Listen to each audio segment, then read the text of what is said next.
विधिवत तैयारी करें। भाद्रपद भादों के महीने में, अश्विन कुवार के महीने में, कार्तिक मार्गशीर्ष आषाढ़ और श्रावण मास तथा सुनने वालों के लिए, कथा सुनने वालों के लिए मोक्ष देने वाले हैं। और जब भी उचित समय मिले भगवान की कथा श्रवण करने में बहुत विशेष मुहूर्त की भी आवश्यकता नहीं है। जब भी मौका मिल जाए भगवान नाम संकीर्तन करने का, भगवान नाम संकीर्तन करना चाहिए। स्थान स्थान पर हमको सूचना भिजवानी चाहिए कि अमुक स्थान पर अमुक दिन से अमुक तारीख से श्रीमद् भागवत की कथा होना सुनिश्चित हुआ है। साथ ही यहाँ एक सप्ताह तक महापुरुषों का सत्संग करने की व्यवस्था करनी चाहिए। और सबसे निवेदन करना चाहिए कि आप सभी भक्तजन श्रीमद् भागवत रूपी कथामृत का पान करने अवश्य पधारें। आप सभी सादर आमंत्रित हैं। आने वाले अतिथियों के लिए स्थान, आवास और प्रसाद की उचित व्यवस्था करनी चाहिए। सप्ताह प्रारंभ होने से 5 दिन पूर्व ही सारी व्यवस्था व सब वस्तुएं एकत्र करके रख लेनी चाहिए। और आवश्यकता अनुसार जैसे भी जो भी आवश्यकता हो उसकी व्यवस्था करते रहना चाहिए। केले के खंभों, पुष्पों, ध्वजा व पताकाओं से सुंदर मंडप सजाना चाहिए। मंडप के चारों ओर सुंदर व्यवस्था बनानी चाहिए। चांदनी आदि मौसम के अनुसार लगानी चाहिए। यदि वक्ता का मुंह पूर्व की ओर हो तो श्रोता का मुंह, मुख्य श्रोता का मुंह उत्तर की ओर। यदि वक्ता का मुंह उत्तर की ओर हो तो श्रोता का मुंह, परीक्षित का मुंह पूर्व दिशा में होना चाहिए। धूप दीप और श्रोताओं के बैठने के लिए फर्श, दरी, पट्टी आदि की समुचित व्यवस्था होनी चाहिए। कुर्सी, मेटी, जो भी व्यवस्था हो सके बैठने की अच्छी व्यवस्था करनी चाहिए। कथा कहने वाला विरक्त विष्णु भक्त, वेद शास्त्र का ज्ञाता और दृष्टांत देने में कुशल और शांत चित्त वाला धैर्यशाली होना चाहिए। वक्ता के बैठने के स्थान से ऊंचे स्थान पर बैठ करके कथा सुनने से पुण्य की हानि होती है।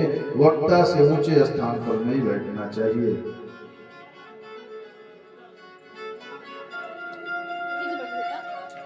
कथा कहने वाले के साथ उतना ही योग्य पंडित रखना चाहिए जो श्रोताओं की शंकाओं का समाधान कर सके। और सर्वप्रथम श्रीफल और मंगल द्रव्यों से भगवान श्रीमद् भागवत भगवान की पूजा करनी चाहिए।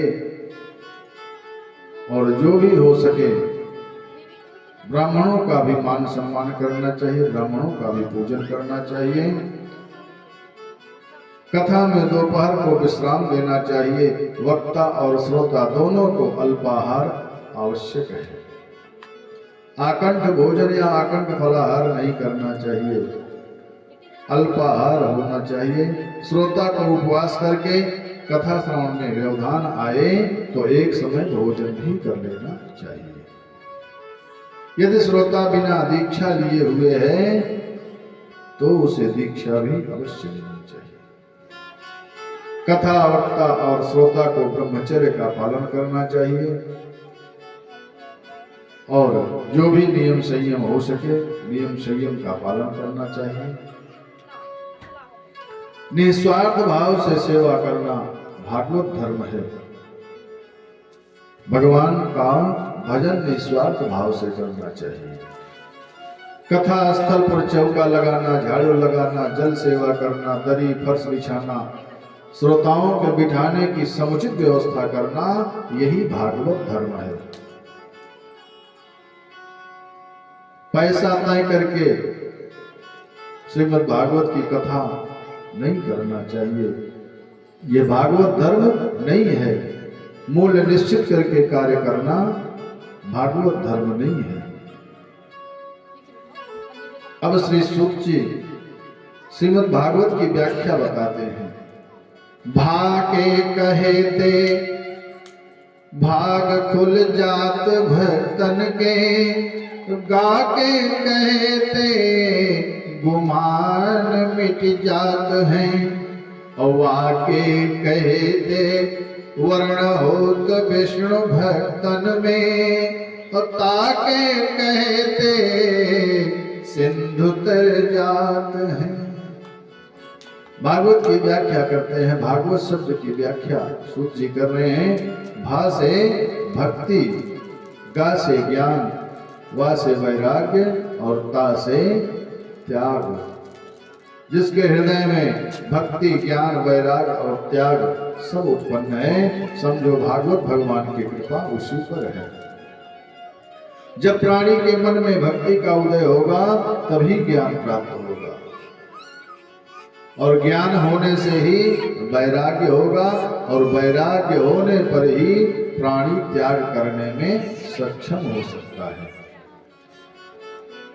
श्रीमद् भागवत की कथा सर्व सिद्धांत निष्पन्नम अर्थात सबका भला करने वाली है।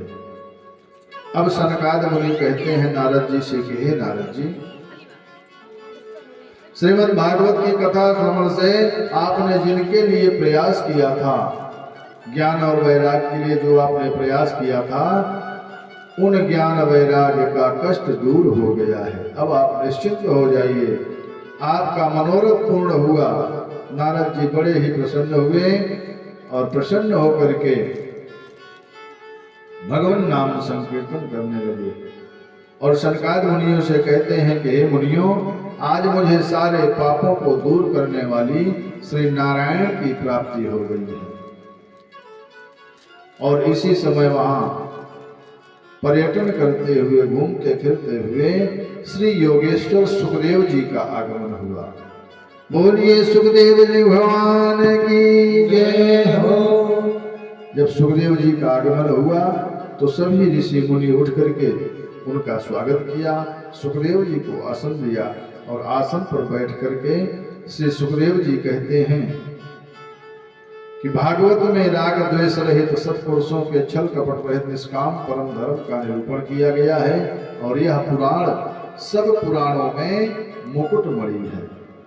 जितने भी पुराण वेद शास्त्र हैं सब का मुकुट है श्रीमद् भागवत महापुराण। वैकुंठ और कैलाश में भी यह दुर्लभ है, और श्रीमद् भागवत के श्रवण से श्री हरि अपने भक्तों के हृदय में प्रकट हो जाते हैं और अपने भक्तों का भगवान कल्याण करते हैं। रसास्वादन में चतुर्भाव पुरुषों, आप वेद रूपी कल्पतरु सुत के मुख से चित अमृतमय रस से पूर्ण फल का मुक्ति पर्यंत पान करते रहो, और श्रीमद् भागवत वैष्णवों का धन है, पापियों का तारणहार है। और श्री सूत जी कहते हैं कि हे शौनकादियों, श्री सुखदेव जी के इतना कहने के बाद वहां पर प्रहलाद, बलि, उद्धव, अर्जुन के सहित श्री हरि प्रकट हो गए, भगवान नारायण प्रकट हो गए। सब ने मिलकर के भगवान का स्वागत किया है। प्रहलाद जी ने ताल बजाया है, उद्धव जी ने विजय घंट बजाया है, नारद ने वीणा बजाई, अर्जुन ने राग उठाया है, और इंद्र ने मृदंग बजाया है। सभी देवता जय जयकार करने लगे हैं, नारद आदि श्री हरि की पूजा करने लगे हैं, और सभी प्रसन्न होकर के नृत्य कर रहे हैं, भगवान नाम संकीर्तन करने लगे हैं। आइए हम आप भी सभी देवताओं के साथ, ऋषियों मुनियों के साथ मिलकर के भगवान नाम संकीर्तन करते हैं। उसके पश्चात कथा में बढ़ने का प्रयास। श्रीमन्नारायण श्रीमन्नारायण नारायण नारायण श्रीमन्नारायण नारायण नारायण भजमन नारायण नारायण नारायण भजमन नारायण नारायण नारायण श्रीमन्नारायण नारायण नारायण श्रीमन्नारायण नारायण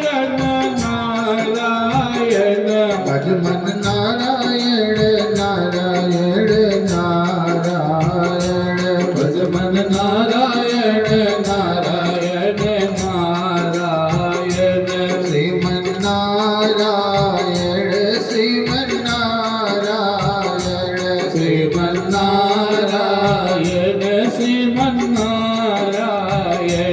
भज मन नारायण भज मन नारायण भज मन नारायण भज मन नारायण श्रीमन नारायण नारायण नारायण श्रीमन नारायण नारायण नारायण भज मन नारायण नारायण नारायण भज मन नारायण नारायण नारायण श्रीमन नारायण श्रीमन नारायण श्रीमन नारायण श्रीमन नारायण लक्ष्मी नारायण लक्ष्मी नारायण लक्ष्मी नारायण लक्ष्मी नारायण भज मन नारायण भज मन नारायण भज मन नारायण भज मन नारायण श्रीमन नारायण श्रीमन नारायण श्रीमन नारायण श्रीमन नारायण श्रीमन नारायण श्रीमन नारायण बोलिए श्रीमद् भागवत महापुराण की जय हो। सूत जी शौनकाद ऋषियों से कहते हैं कि हे ऋषियों, श्रीमद् भागवत की कथा भाग्यवानों को ही सुनने को मिलती है। सबको भगवान की कथा श्रवण करने का अवसर नहीं प्राप्त होता है। सूत जी शौनक जी को बताते हैं कि भगवान श्री कृष्ण के गोलोक पधारने के बाद कलयुग के 30 वर्ष बीतने पर भाद्रपद महीने में नवमी से श्री सुखदेव जी महाराज ने परीक्षित जी को कथा सुनाई थी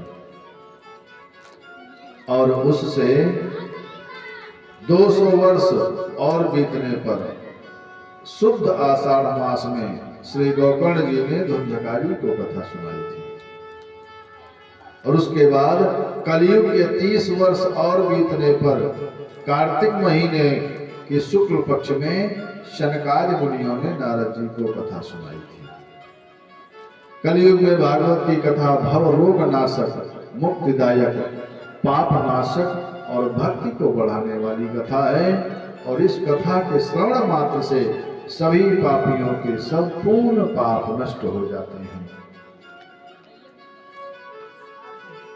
अब एक बार भगवान विष्णु के नैमिष क्षेत्र में शौनक आदि ऋषि लोग विष्णु लोक प्राप्ति के निमित्त 1000 वर्ष में पूर्ण होने वाले यज्ञ की इच्छा से बैठे और श्री सूत जी महाराज से पूछते हैं कि हे मुनिवर, आपने महाभारत आदि ग्रंथों का अध्ययन किया, उनमें मनुष्यों के कल्याण के जो साधन हैं कृपा करके बताइए प्रभु। अनेक प्रश्न कर रहे हैं। दूसरा प्रश्न करते हैं, कहते हैं कि कलयुग में मनुष्य अल्पायु, आलसी, नाना प्रकार के रोगों और उपद्रवों से ग्रसित रहेंगे और शास्त्रों में इनके समाधान को सार रूप में बताइए प्रभु। तीसरा प्रश्न शौनक आदि से सूत जी से कहते हैं कि हे सूत जी, भगवान श्री कृष्ण जिस कार्य की अभिलाषा से देवकी के गर्भ में आए हैं वह भी बात बताइए प्रभु। फिर चौथा प्रश्न करते हैं कि गंगा के जल की तरह प्राणियों को पवित्र करने वाले ऋषि मुनियों द्वारा कहे गए भगवान के अद्भुत चरित्रों का श्रवण कराइए प्रभु। और भगवान अपनी लीला से ब्रह्मा, रुद्र आदि रूप धारण करते हैं और विश्व सृष्टि आदि के भगवान के कार्यों को नारद आदि वर्णन करते हैं, उनको भी सुनाइए प्रभु। हे प्रभु, भगवान के मत्स्य अवतार आदि अवतारों की सुंदर कथा सुनाइए प्रभु। भगवान श्री कृष्ण अपने स्वरूप से गोलोक धाम को जब चले गए तब धर्म किसकी शरण में गया यह भी बताने की कृपा करिए प्रभु।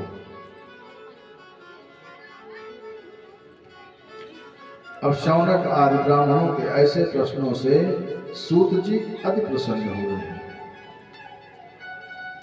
और उनके प्रश्नों की सराहना करके सूत जी उत्तर देना आरंभ किए हैं।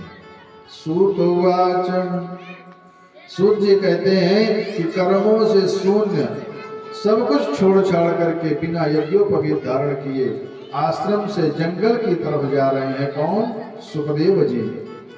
यम प्रभजन्तमनुपेतमपेत कृत्यं द्वैपायनो विरह कातरया जुहाव पुत्रेति तन्मयतया तरवोऽभिनेदुस्तं सर्वभूतहृदयं मुनमानतोऽस्मि। कर्मों से शून्य सब कुछ छोड़ छाड़ करके बिना यज्ञोपवीत धारण किए आश्रम से जंगल की तरफ जा रहे हैं। कौन? श्री सुखदेव जी।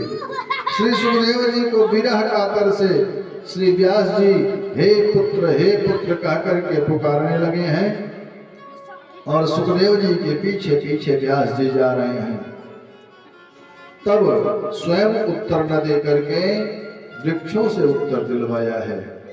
ऐसे श्री व्यास पुत्र श्री सुखदेव जी को मैं प्रणाम करता हूँ। और सूत जी कहते हैं शौनक आदि ऋषियों से ऋषियों, व्यास जी सुखदेव जी के पीछे पीछे जा रहे हैं और सुखदेव जी आगे चले जा रहे हैं। और रास्ते में जब सुखदेव जी जा रहे हैं तो कुछ स्त्रियां तालाब में स्नान कर रही हैं। सुखदेव जी जा रहे हैं तो स्त्रियां उसी अवस्था में निर्वस्त्र होकर के स्नान कर रही हैं। और जब पीछे पीछे व्यास जी जाते हैं तो व्यास जी को देख करके सभी स्त्रियां उठ करके जल्दी से भाग करके अपने अपने वस्त्र पहनती हैं। तब सुखदेव व्यास जी पूछते हैं स्त्रियों से कि हे देवियों, अभी अभी थोड़ी देर पहले बालरूप इधर से गए हैं सुखदेव जी, उनको देख करके आपने तो वस्त्र नहीं पहने, लेकिन हमको देख करके आप सभी भाग करके वस्त्र पहन रही हैं, ये कुछ समझ में बात आई नहीं। स्त्रियां कहती हैं कि हे ऋषिवर, जो अभी अभी बाल्यावस्था में किशोरावस्था में गए हैं उनको स्त्री और भेद में, स्त्री और पुरुष में कोई भेद ही नहीं है, उनको कुछ पता ही नहीं है स्त्री क्या है पुरुष क्या है, तो उनसे पर्दा किस बात का। लेकिन आपने, आपके मन में तो स्त्री और पुरुष में भेद है, इसलिए हम सब भाग करके अपने अपने वस्त्र पहने हैं। व्यास जी की बात समझ में आई है। और अब भगवान श्री कृष्ण कहते हैं कि श्रद्धा पूर्वक आचरण में लाए गए सभी धर्म मनोवांछित फल देने वाले होते हैं। सूत जी शौनक आदि ऋषियों को बता रहे हैं कि भगवान का कथन है, भाई को शांत कराओ, भगवान का कथन है कि सभी धर्म मनोवांछित फल देने वाले हैं। श्रद्धा और विश्वास से किया गया कार्य मनोवांछित फल प्रदान करता है। सूत जी कहते हैं कि माता के गर्भ में 12 वर्ष रहने के बाद सुखदेव जी सदैव एकांत सेवी थे, परम ज्ञानी थे। और जब वो जंगल की ओर चले गए तो व्यास जी चिंतित हो गए हैं। व्यास जी चिंतित हैं। नारद जी व्यास जी को चिंतित देख करके व्यास जी से कहते हैं कि हे व्यास जी, आप काहे को चिंतित हैं? व्यास जी कहते हैं कि हे ऋषिवर, पुत्र का शोक बहुत ही कष्टकारी होता है। नारद जी ने कहा कि हे व्यास जी, आप अपने कटु शिष्यों को बुला करके और जो श्रीमद् भागवत की आपने रचना की है, श्रीमद् भागवत के मुख्य श्लोकों का गान करवाइए, जंगल में भेज करके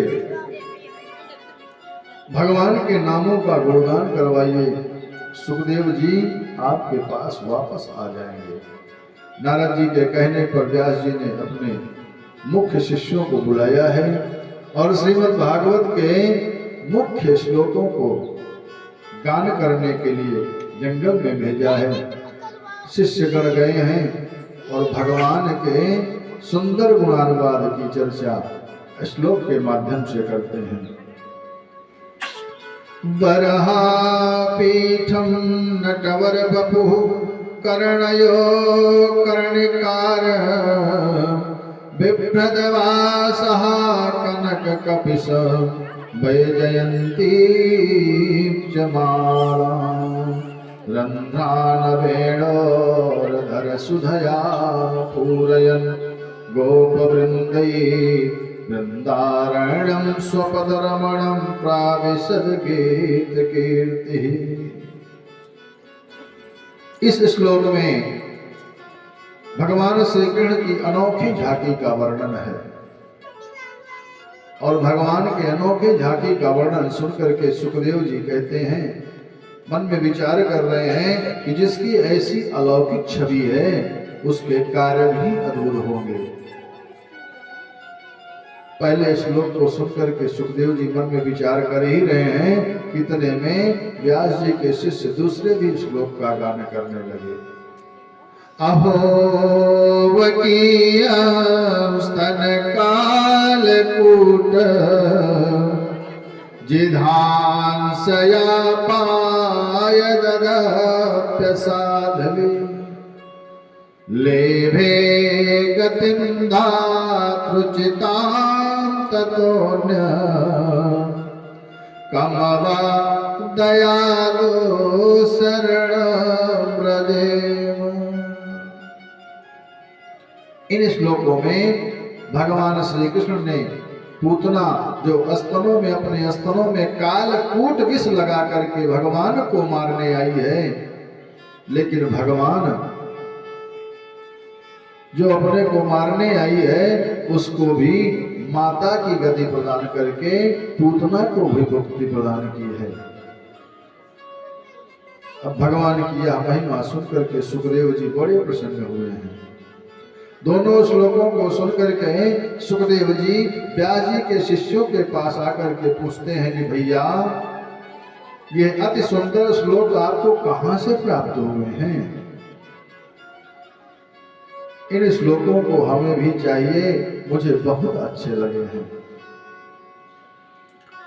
व्यास जी के शिष्यगण कहते हैं सुखदेव जी से कि ऋषिवर, ये दो ही श्लोक की आप बात करते हैं, ऐसे श्लोक तो हमारे गुरु जी के पास 18,000 श्लोक हैं।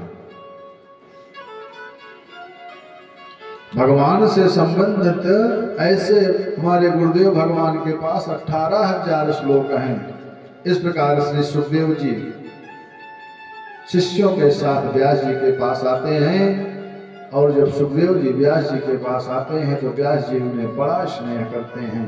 अपने पुत्र को क्रमशः श्रीमद् भागवत भगवान के जितने भी श्लोक हैं 18,000 श्लोकों का अध्ययन करवाते हैं।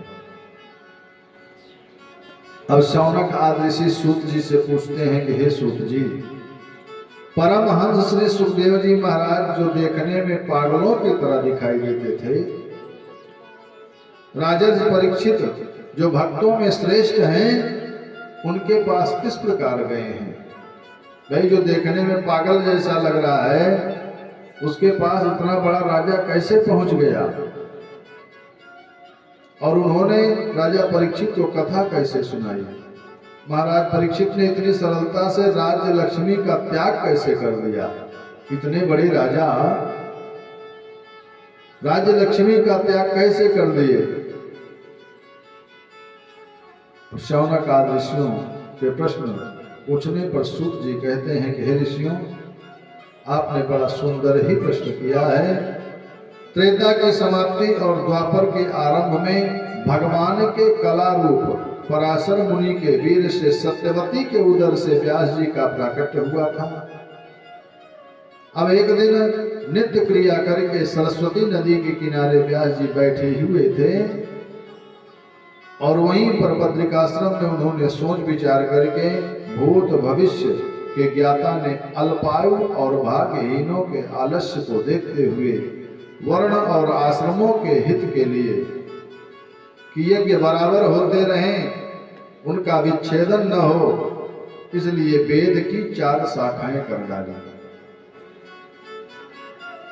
और वेद की 4 शाखाएं करके ऋग्वेद का अध्ययन अपने शिष्य पैल को कराया, सामवेद का अध्ययन जैमिनी ऋषि को कराया, यजुर्वेद का अध्ययन वैशंपायन ऋषि को कराया तथा अथर्ववेद का अध्ययन क्रूर स्वभाव वाले सुमंत मुनि को कराया। अब सूत जी कहते हैं कि मेरे पिता रोमहर्षण ने इतिहास और पुराणों का अध्ययन किया, लेकिन लोग उनका उल्टा ही अर्थ निकालने लगे। और इसके बाद व्यास जी ने महाभारत की रचना की, 17 पुराणों की रचना की, उसके बाद महाभारत की रचना की। परंतु इतना सब करने के बाद भी व्यास जी के मन में शांति नहीं मिली। व्यास जी एक दिन खिन्न मन से बैठे हुए हैं, मन में विचार कर रहे हैं, मन में खिन्नता है, और उसी समय वहां पर नारद जी पहुंच गए हैं। व्यास जी को खिन्न मन देखा। जब नारद जी पहुंचे, व्यास जी ने नारद जी का स्वागत किया, पूजन किया। अब नारद जी व्यास जी से कहते हैं कि हे व्यास जी, आपके उदासी का कारण क्या है? आपका मन खिन्न क्यों है? इस बात को सुनकर के व्यास जी कहते हैं नारद जी से कि हे नारद जी, मैंने प्राणियों के हित के लिए महाभारत और 17 पुराणों की रचना की, लेकिन मेरे मन में शांति नहीं हो रही है। 17 पुराणों की रचना की, महाभारत की रचना की, फिर भी मुझे शांति नहीं मिल रही है। कृपया आप मेरे इस असंतोष का कारण बताइए कि मेरा मन असंतोषी क्यों है। अब व्यास जी की बातों को सुनकर के नारद जी कहते हैं कि हे व्यास जी, यथा धर्मादयश्चार्था मुनिर्वाण कीर्तिता न तथा वासुदेवस्य महिमान् वर्णितः। नारद जी व्यास जी से कहते हैं कि हे व्यास जी, जिस तरह आपने अर्थ, धर्म, काम और मोक्ष आदि साधनों का वर्णन किया है, उतना भगवान वासुदेव की महिमा व लीलाओं का वर्णन नहीं किया है। और भगवान की लीलाओं के वर्णन के बिना मन में शांति कैसे मिलने वाली है? हम कथा चाहे जितना सुन लें, कथा चाहे जितना लिख लें, चाहे जितना पढ़ लें, लेकिन भगवान का ध्यान हमारे मन में नहीं आया तो सब बेकार है। आपने वेद के 4 भाग किए, 17 पुराण लिखे, महाभारत लिखे, लेकिन भगवान की महिमा का गुणगान जिस हिसाब से करना चाहिए आपने नहीं किया है। और भगवान की लीलाओं के वर्णन के बिना मन में शांति होने वाली नहीं है।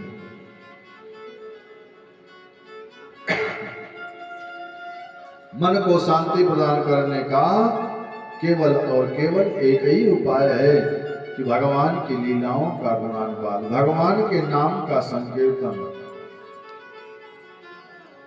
नारद जी बता रहे हैं व्यास जी से कि हे व्यास जी, जिस कथा में भगवान नाम संकीर्तन नहीं है वह कथा किसी काम की नहीं। जिस घर में भगवान का स्थान नहीं है, महल चाहे जितना बना लिया जाए, जितना बड़ा, लेकिन उस महल में, उस मकान में भगवान का स्थान नहीं है तो वह मकान बेकार है। भजन चाहे जितने गाई जाए, लेकिन जिस भजन में भगवान का नाम नहीं आया वह भजन भी बेकार है। नारद जी व्यास जी से बता रहे हैं कि हे व्यास जी, जिस भजन में राम का नाम न हो उस भजन को गाना ना चाहिए। जिस भजन में राम का नाम न हो उस भजन को गाना ना चाहिए। जिस भजन में राम का नाम न हो उस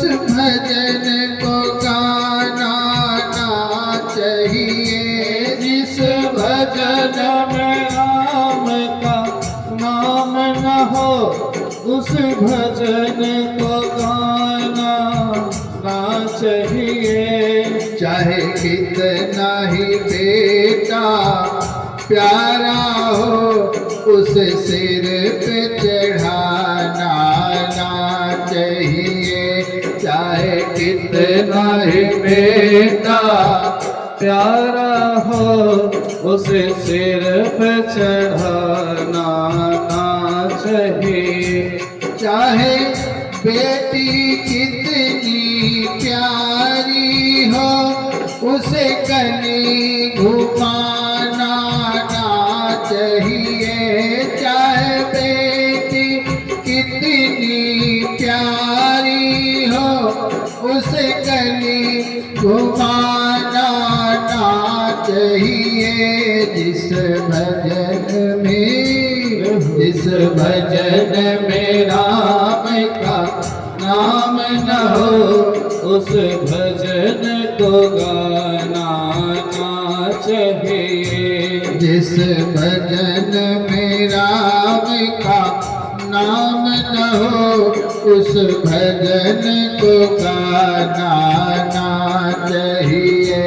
जिस भजन में राम का नाम न हो उस भजन को गाना ना चाहिए। चाहे पत्नी कितनी प्यारी हो उसे भेद बताना ना चाहिए। चाहे पत्नी कितनी प्यारी हो उसे भेद बताना ना चाहिए। चाहे भाई हो चाहे भाई कितना बैरी हो उसे भेद छिपाना ना चाहिए। चाहे भाई कितना बैरी हो उसे भेद छिपाना ना चाहिए। जिस भजन में राम का नाम न हो उस भजन को गाना ना चाहिए।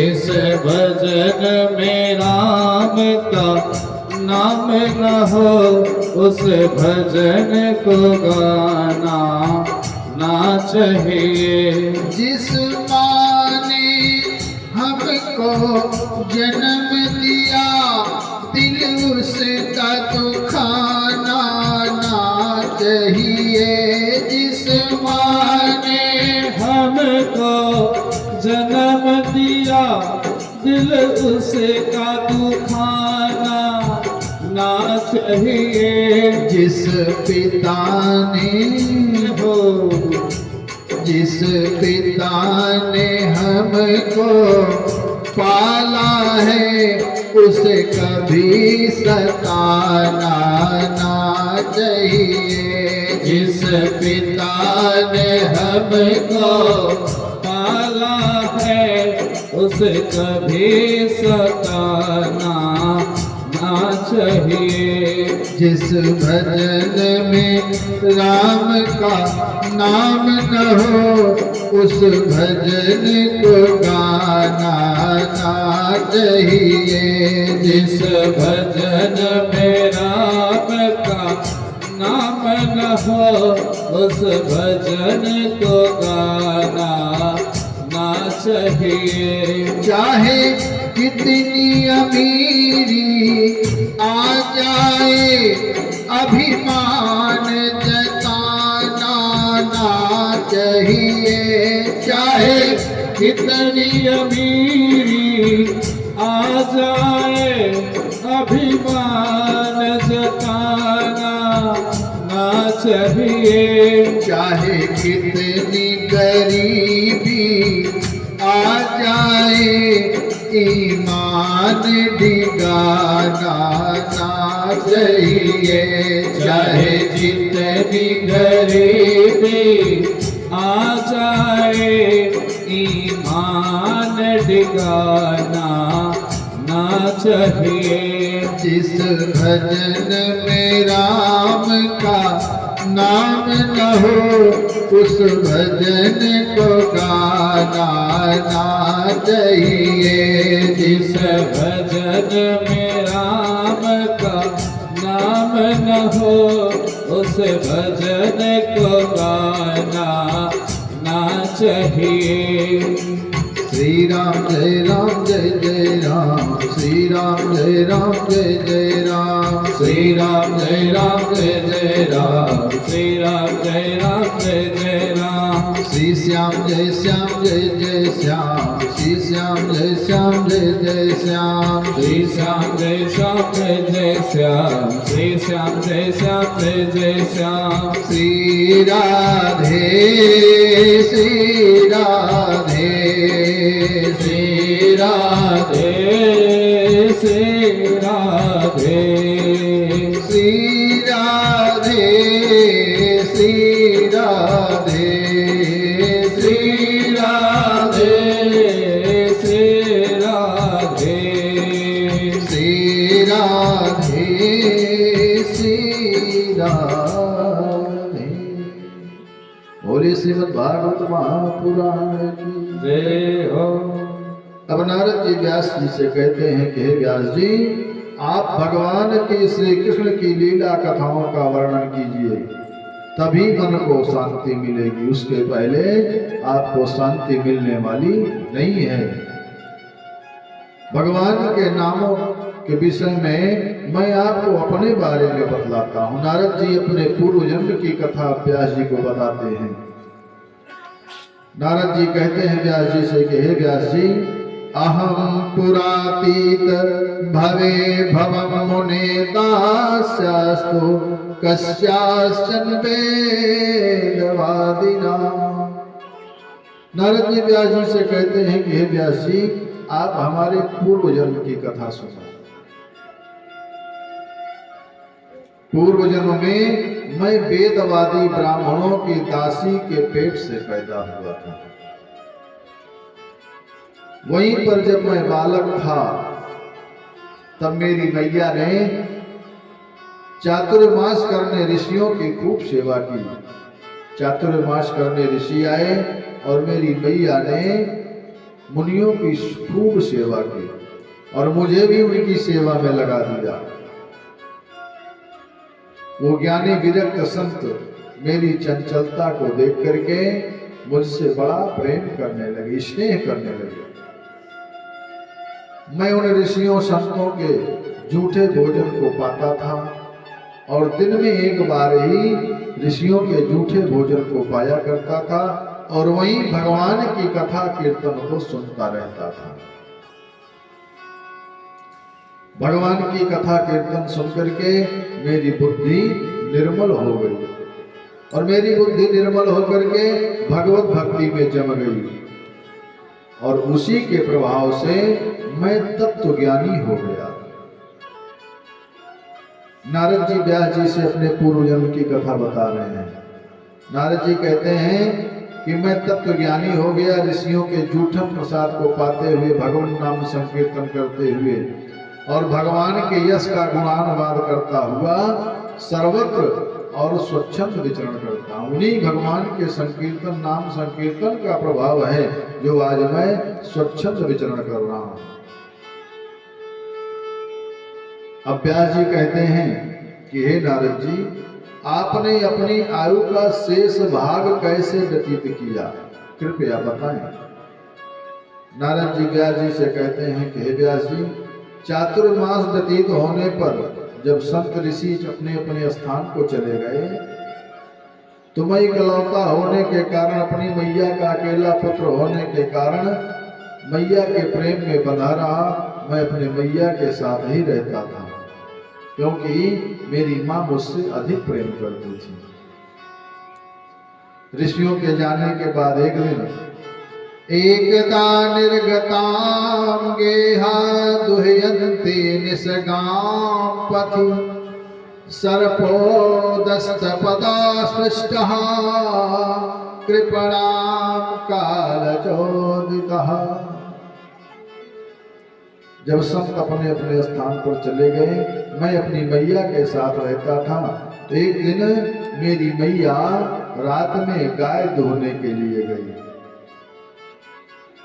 घर से बाहर निकली और मेरी मैया को सर्प ने काट लिया और मेरी मैया सर्प के काटने के कारण सदा के लिए संसार से विदा हो गई। अब मैया के मृत्यु के बाद मैं उत्तर दिशा की तरफ जंगल में जाकर के भक्ति युक्त से भगवान का ध्यान करने लगा। जंगल में मैं चला गया और बड़े भाव से अपने मन को भगवान के श्री चरणों में लगा करके भगवान नाम संकीर्तन करने लगा, भगवान का ध्यान करने लगा। भगवान का ध्यान करते करते मेरे आंखों में आंसू भर आए और जब भगवान का ध्यान कर रहा था तो उसी समय भगवान की छवि मेरे हृदय में प्रकट हुई। क्षण मात्र के लिए भगवान की छवि हृदय में प्रकट हुई और छवि प्रकट होकर के तुरंत अदृश्य हो गई। अब तो मैं भगवान का दर्शन करने के लिए चिंतित होने लगा। वही जो भगवान की छवि मन में आई, उसी छवि का ध्यान करना चाहा, उसी छवि का दर्शन करना चाहा, लेकिन दोबारा वह छवि फिर नहीं आई। अब मेरा मन छटपटाने लगा कि भगवान का दर्शन कैसे हो। नारद जी का मन छटपटाने लगा, मन में विचार कर रहे हैं कि वही अगर भगवान की अनोखी छवि का दर्शन हो जाता तो कितना आनंद होता। नारद जी विचार कर रहे हैं कि बेला अमृत गया आलसी सो रहा बनय भागा साथी सारे जगे तू न जागा। बेला अमृत गया आलसी सो रहा बनय भागा साथी सारे जगे तू न जागा। वही अमृत बेला का दर्शन करना चाह रहे हैं नारद जी। जो भगवान की छवि का दर्शन हुआ है उसी छवि का दर्शन का चाह रहे हैं, लेकिन वह समय तो निकल गया, वह समय कहाँ आने वाला है। नारद जी विचार कर रहे हैं कितना सुंदर समय फिर अगर आ जाए तो क्या कहना है। बेला अमृत गया आलसी सो रहा बनय भागा साथी सारे जगे तू न जागा। साथी सारे जगे तू न जागा। झोलियां भर रहे भाग्य वाले, झोलियां भर रहे भाग्य वाले। लाखों पतितों ने जीवन संभाले, लाखों पतितों ने जीवन संभाले। रंग राजा बने, रंग राजा बने, प्रेम रस में सने कष्ट भागा। साथी सारे जगे तो न जागा। साथी सारे जगे तो न जागा। देख तूने न कुछ भी विचारा, देख तूने न कुछ भी विचारा। सिर से ऋषियों का ऋण ना उतारा, सिर से ऋषियों का ऋण ना उतारा। सौदा घाटे का कर, सौदा घाटे का कर, हाथ माथे पे धर रोने लागा। साथी सारे जगे तो न जागा। साथी सारे जगे तो न जागा। धर्म वेदों को देखा न भाला, धर्म वेदों देखा न भाला, बेला अमृत गया ना संभाला, बेला अमृत गया ना संभाला।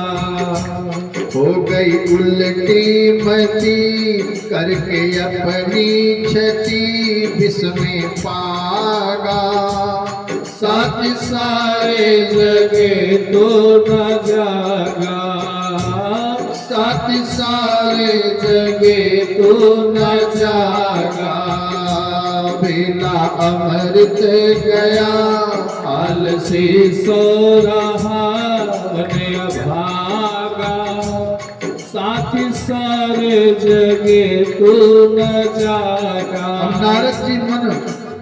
नारद जी के मन में छटपटाहट हो रही है। इतने में आकाशवाणी हुई। नारद जी की छटपटाहट को देख करके आकाशवाणी हुई।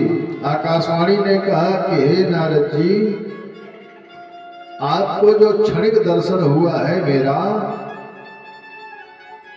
वो वही संत सेवा का प्रभाव है।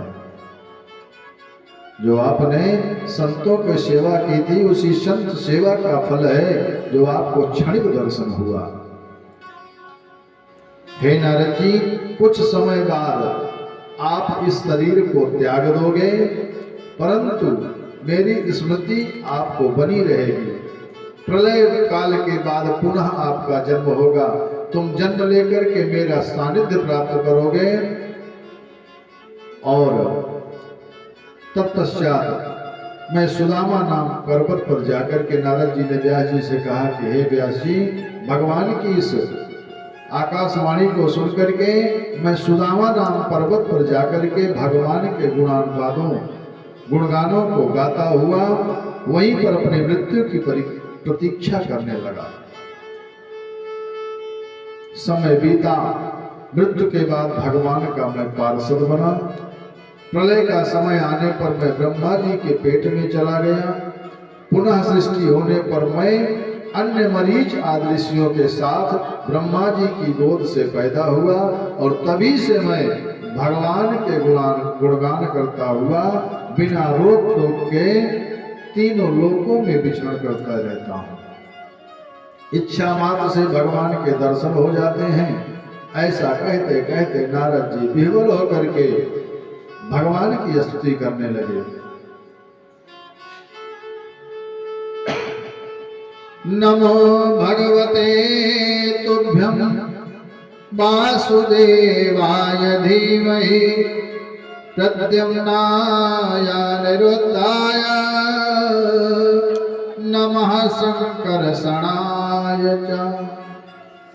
नारद जी भगवान की स्तुति करके व्यास जी से कहते हैं कि हे व्यास जी, मैंने आपको अपनी आत्मकथा बताई।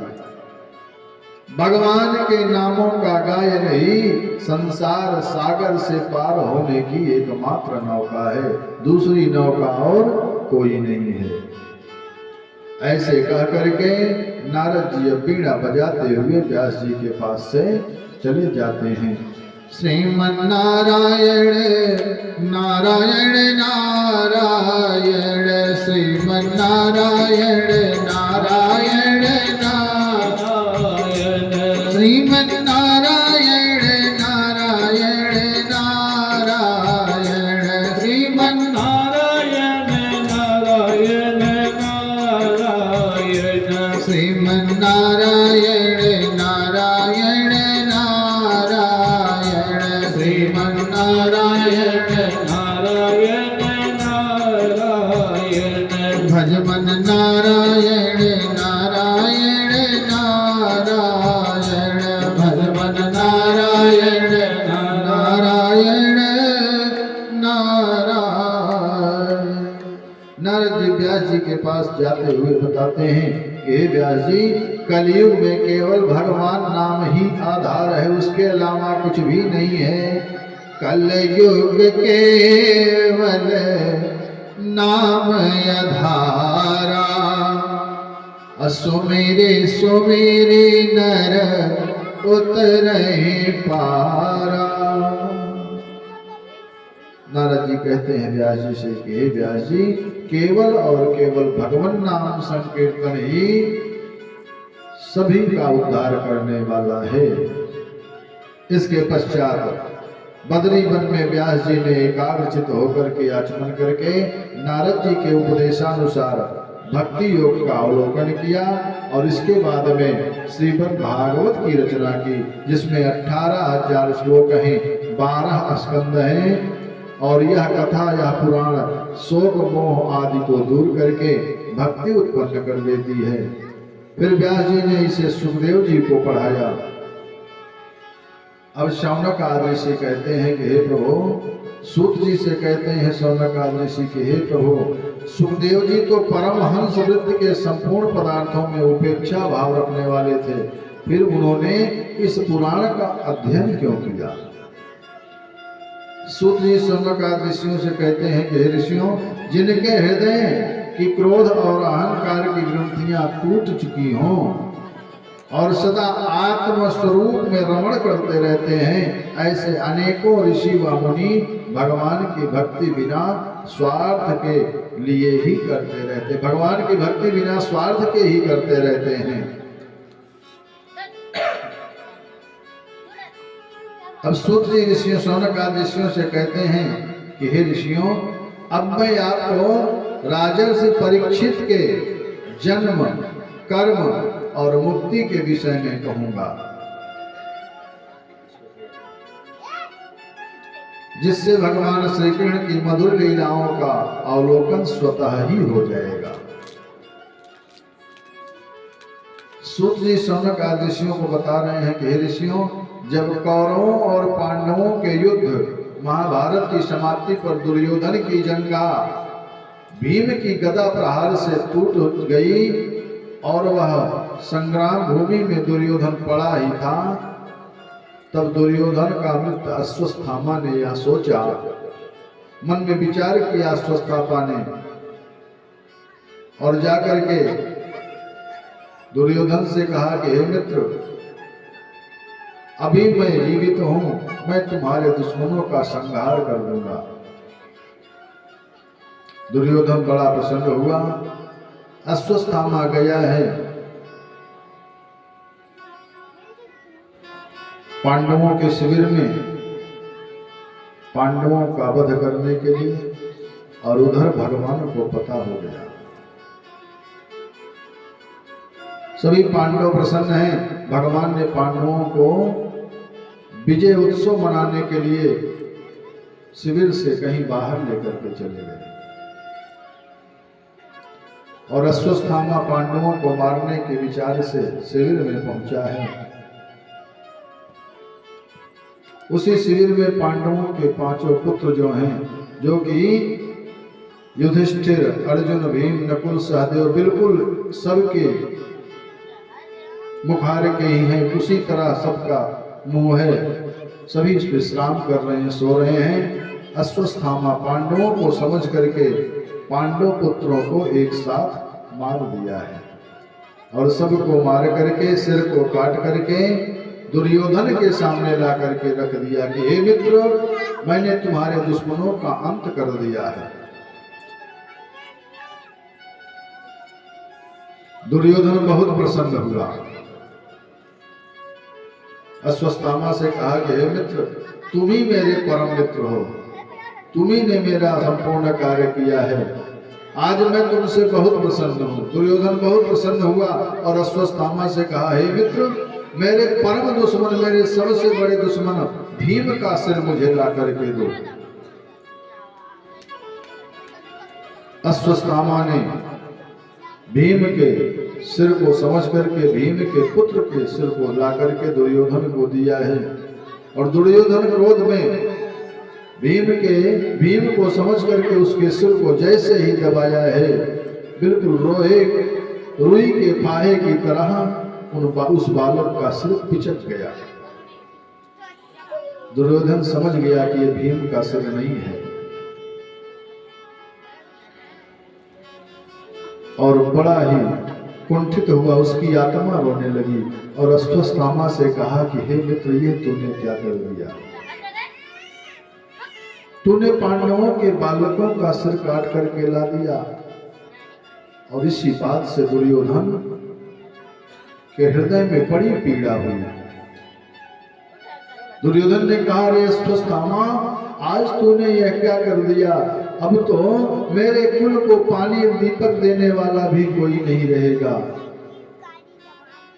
और दुर्योधन के हृदय में इतनी पीड़ा हुई कि दुर्योधन को साफ था कि जिस समय अधिक प्रसन्नता होगी और प्रसन्नता के साथ साथ अधिक दुख होगा, उसी समय तेरा प्राण अंत होगा। दुर्योधन उसी समय समाप्त हो गया। और इधर अश्वत्थामा डर गया कि अब मेरा क्या हाल होगा, अब मैं कैसे रहूंगा।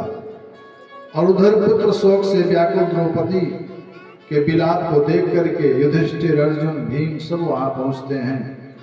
देखते हैं कि पुत्र की हत्या हो गई है, 5 पुत्रों की हत्या हो गई है। अर्जुन ने प्रतिज्ञा की कि मैं अपने पुत्रों के हत्यारे अश्वत्थामा का सिर काट करके अभी तुम्हारे सामने ला करके डालता हूं। द्रौपदी से प्रतिज्ञा की। और उधर भयभीत होकर के अश्वत्थामा भागते भागते थक गया। अर्जुन पीछा कर रहे हैं, अश्वत्थामा भाग रहा है। और जब भागते भागते अश्वत्थामा थक गया तो अपने प्राणों की रक्षा के लिए उसने ब्रह्मास्त्र चला दिया। और जब ब्रह्मास्त्र चलाया तो अर्जुन सोच रहे हैं कि यह प्रचंड अग्नि रूपी विपत्ति कहां से आ रही, इससे कैसे बचा जाए। अर्जुन भगवान श्री कृष्ण से निवेदन करते हैं कि हे गोविंद, हे घनश्याम, आप ही मेरी रक्षा कीजिए, इस विपत्ति से मुझे बचाइए प्रभु, अब मैं क्या करूं। तब भगवान कृष्ण ने अर्जुन से कहा कि हे अर्जुन,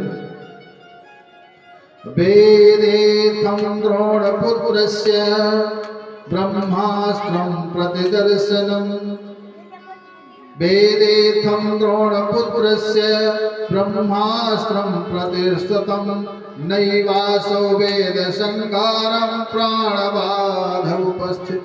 हे अर्जुन, यह द्रोणाचार्य का पुत्र अश्वत्थामा है और अश्वत्थामा के द्वारा छोड़ा गया यह प्रचंड ब्रह्मास्त्र है। जिस ब्रह्मास्त्र को अश्वत्थामा ने छोड़ तो दिया है, लेकिन इसको वापस करना नहीं जानता है।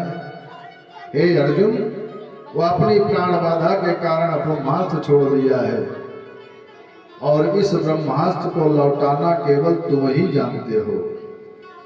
अश्वत्थामा के पिता द्रोणाचार्य ने अपने पुत्र को ब्रह्मास्त्र वापस करने की शिक्षा नहीं दी। हे अर्जुन, केवल और केवल तुमको ही यह शिक्षा प्रदान किया है। तुम इसे लौटाना जानते हो, अतः हे अर्जुन, तुम भी ब्रह्मास्त्र छोड़ करके और एक साथ दोनों ब्रह्मास्त्र को वापस कर लो। अर्जुन ने ऐसा ही करके भागते हुए अश्वत्थामा को पकड़ लिया और बांध करके शिविर की तरफ ले गए हैं। भगवान कृष्ण अश्वत्थामा से अर्जुन से कहते हैं कि हे अर्जुन, आपने प्रतिज्ञा की थी कि मैं अश्वत्थामा को मार दूंगा, क्यों, लेकिन तुम मार नहीं रहे हो। युधिष्ठिर ने कहा अर्जुन से कि हे भैया, ब्राह्मण की हत्या करना उचित नहीं है। भीम ने कहा नहीं, मैं इसे बिल्कुल अभी मार दूंगा। आपस में चर्चा होती है।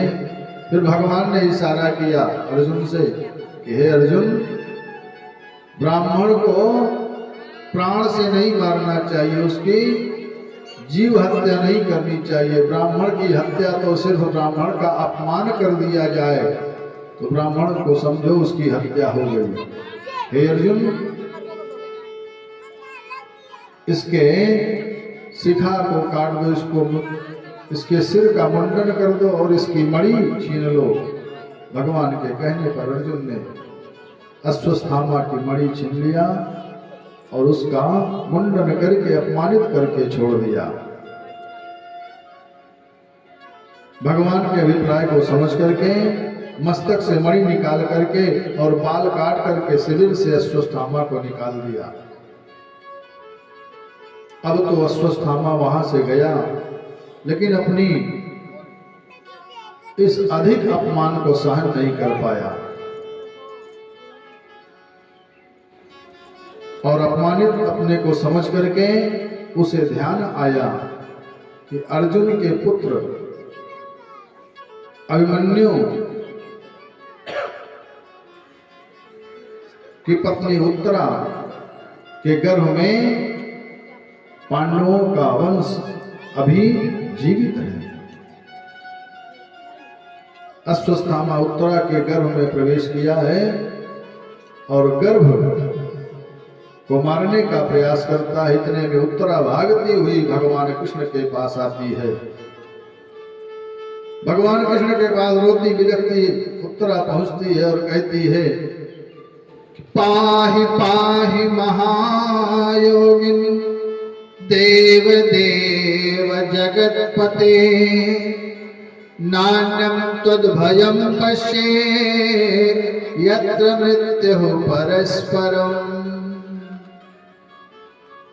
हे जगतपते, हे महायोगिन, मेरी रक्षा करो। हे प्रभु, मेरी रक्षा करो, मेरा भय दूर करो प्रभु, मेरे गर्भ की रक्षा करो प्रभु। संसार के जीव तो परस्पर मृत्यु से त्रस्त हैं प्रभु, आप ही मेरी रक्षा कर सकते हो। आपके अलावा मेरी रक्षा करने वाला कोई नहीं है। दीन दयाल बिरद संभारी हरहु नाथ मम संकट भारी। हे प्रभु, या अश्वत्थामा का अस्त्र चाहे मुझे जला दे, लेकिन मेरे गर्भ का नाश न होने पावे प्रभु, मेरे गर्भ की रक्षा करो। भगवान से प्रार्थना कर रही उत्तरा के, हे प्रभु, आपके अलावा मेरा कोई सहारा नहीं है। मेरा कोई ना सहारा बिन तेरे, मेरा कोई न सहारा बिन तेरे। नंदलाल संवरिया मेरे, मेरा कोई न सहारा बिन तेरे। नंदलाल संवरिया मेरे, तुम युग युग अंतर आए, तुम युग युग अंदर आए, तुम युग युग अंदर आए, तुम युग युग अंदर आए। मोह नींद से जीव जगाए, मोह नींद से जीवन जगाए। किए दिल के हो, किए दिल के दूर अंधेरे। नंदलाल संवरिया मेरे, मेरा कोई ना सहारा बिन तेरे। नंदलाल संवरिया मेरे, हम अधम जीव अभिमानी, हम अधम जीव अभिमानी। तेरी भक्ति हमने न जानी, तेरी भक्ति हमने न जानी। किए जग में हो, किए जग में पाप घनेरे। नंदलाल संवरिया मेरे, किए जग में पाप घनेरे। नंदलाल संवरिया मेरे, मेरा कोई न सहारा बिन तेरे, मेरा कोई न सहारा बिन तेरे, नंदलाल संवरिया मेरे, मेरा कोई न सहारा बिन तेरे, नंदलाल संवरिया मेरे।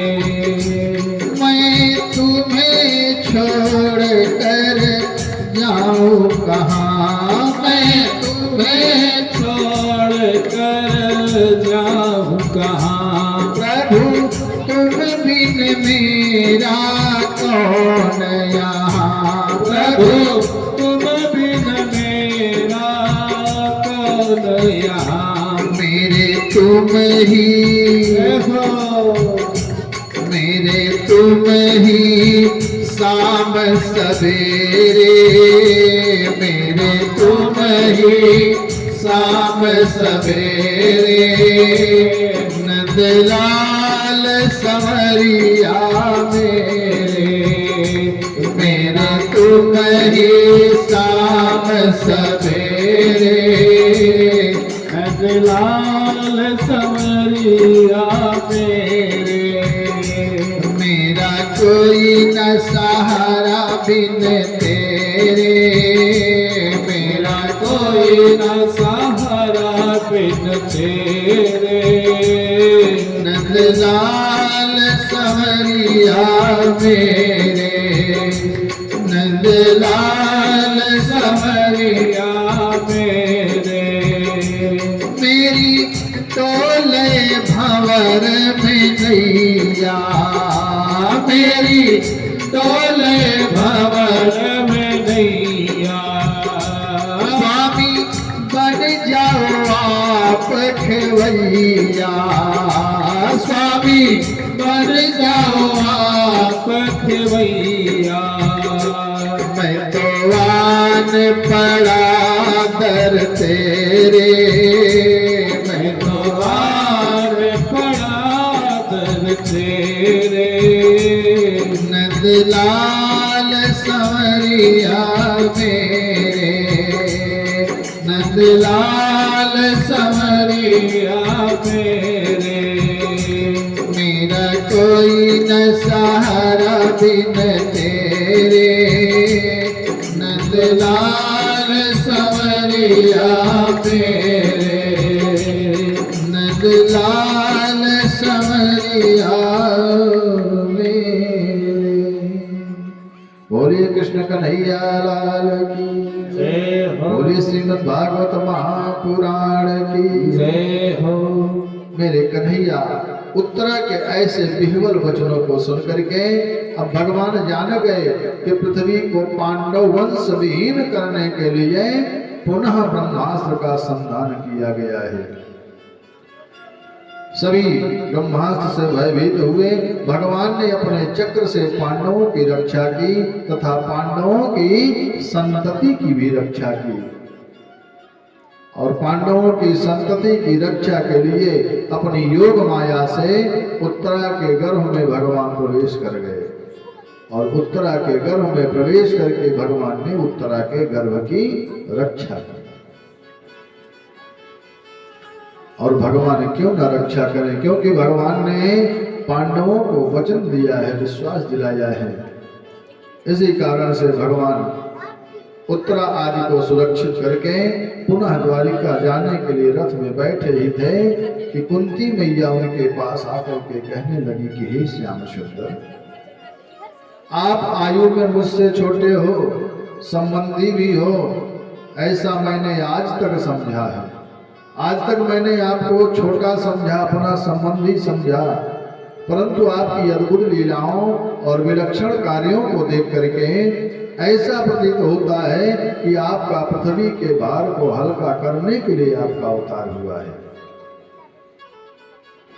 हे कन्हैया, आप तो साक्षात ईश्वर हो।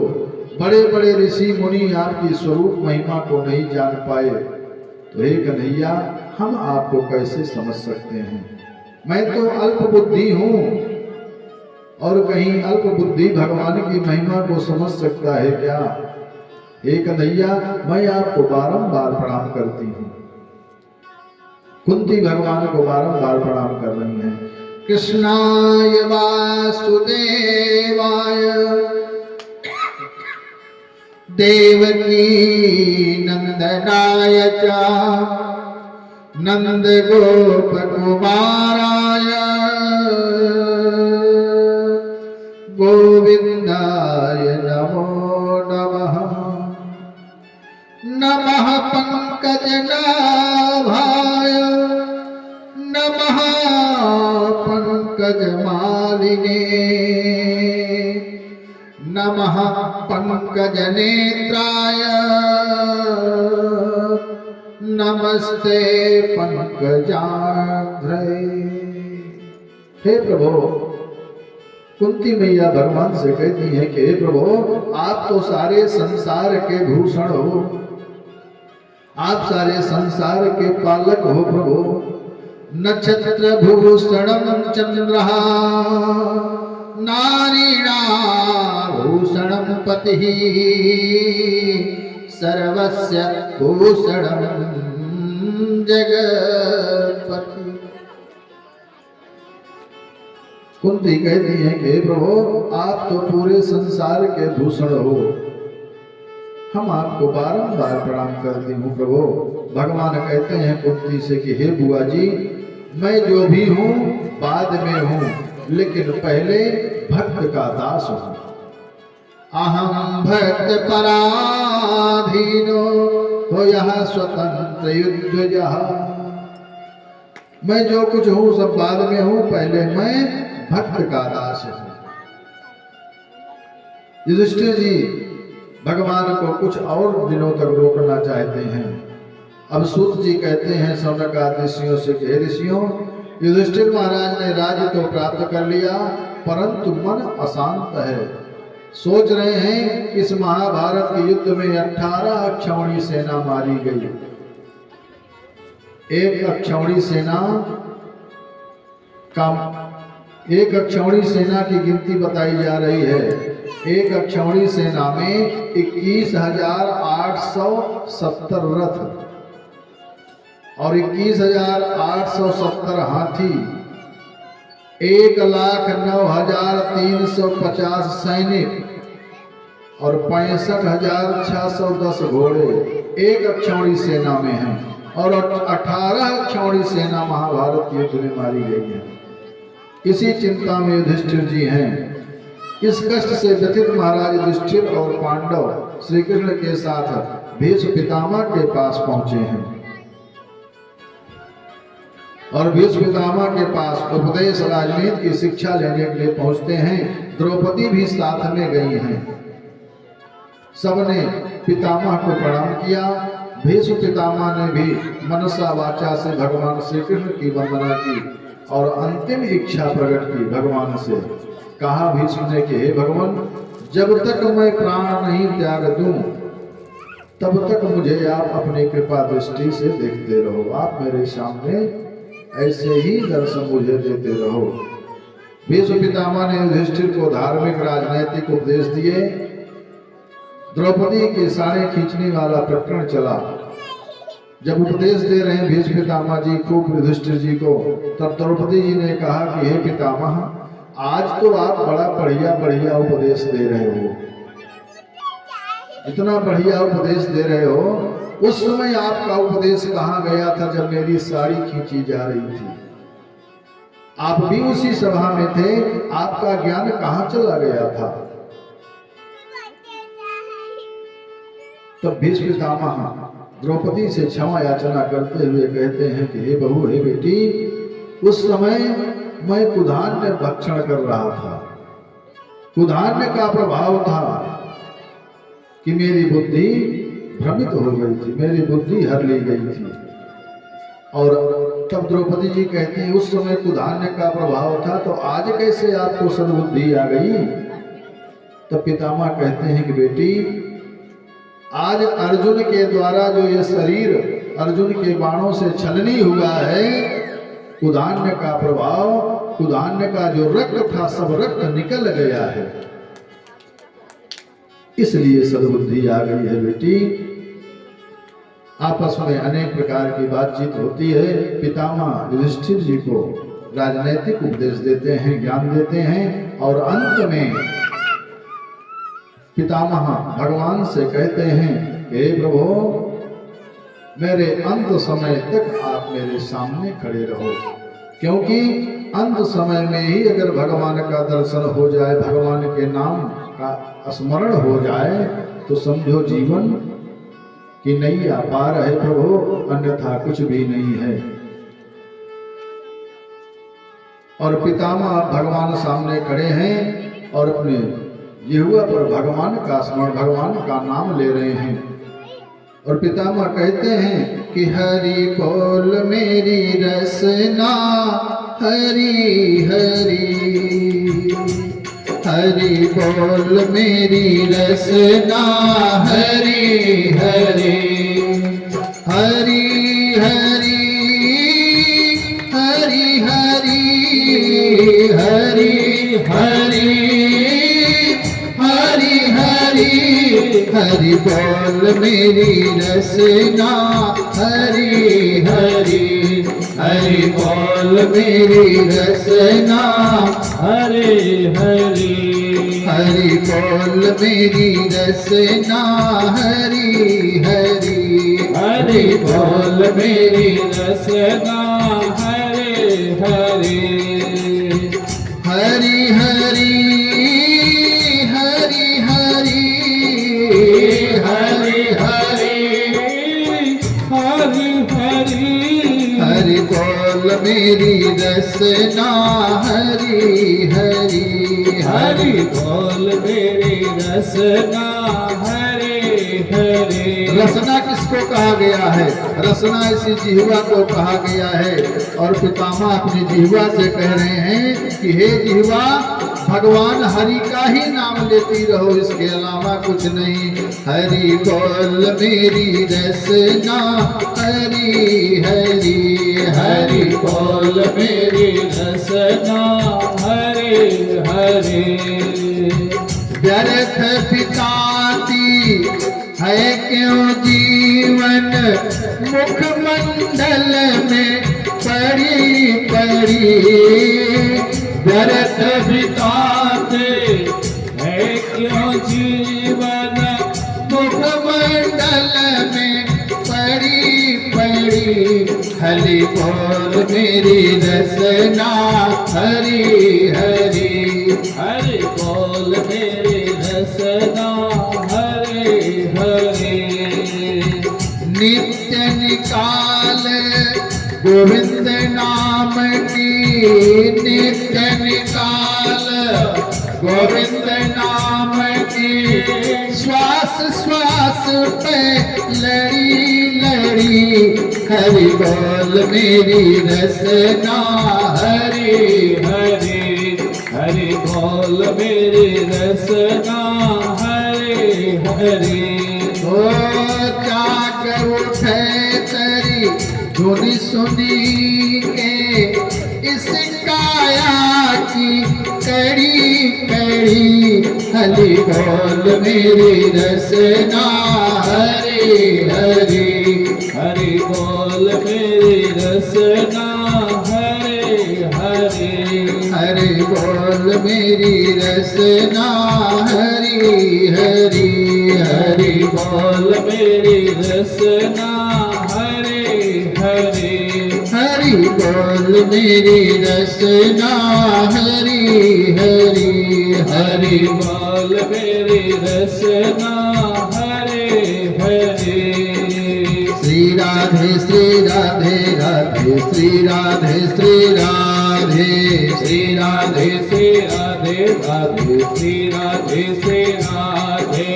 श्री राधे श्री राधे, श्री राधे श्री राधे, श्री राधे श्री राधे, श्री राधे श्री राधे, श्री राधे श्री राधे,